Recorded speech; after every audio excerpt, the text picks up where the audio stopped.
Hello dear students of ninth grade. Today I will discuss about the 11th chapter of history.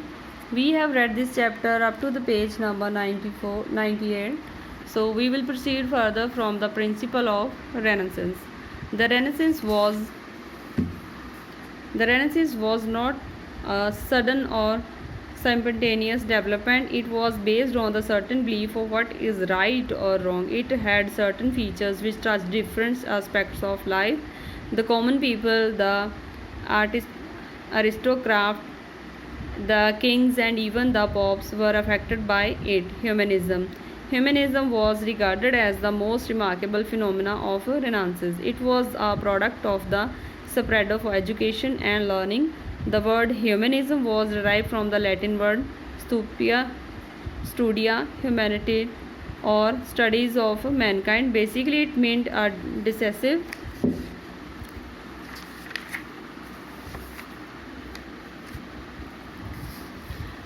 shift in concern for human as distinct from divine matter. Humanism extolled man and stressed his essential dignity. It was centered on the man of flesh and blood with all his earthly joys and sorrow. It opposed religious asceticism. It defended man's right to pleasures and the satisfactions of earthly desires and requirements. The humanists looked deep into the ancient classics for ideas on humanism like those of Plato, Virgil, Aristotle, Cicero, and Quintilian. Glorifications of human form. The Renaissance scholar and artists glorified human body. Their work were permeated with the faith that a man with an active mind and body was capable of knowing and controlling the world. The Renaissance artists took their subject from the Bible but portrayed the human form in all its earthly beauty and vigor. Spirit of inquiry. The Renaissance humanists believe in the limitless potential of human, but they also did not forget the past. The spirit of inquiry extended from scientific inquiry into nature, exploration, and expeditions to probe into every realms of knowledge. It proved to be the principal cause of Renaissance. Beginning of Renaissance. The Renaissance first began in Italy, and from there it spread to other part of the world. This was because of the following reason. Italy was the seat of the glorious Roman Empire, and all the historical remains and relics of the Romans were found there.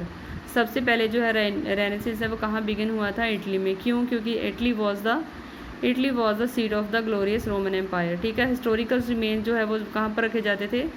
वहीं पे जो है Italy में ही रखे जाते थे. These attractions attracted the number of scholars and artists. As a result of fall of Constantinople in 1453, a large number of Greek scholars and thinkers migrated to Italy along with their original manuscript and art treasures.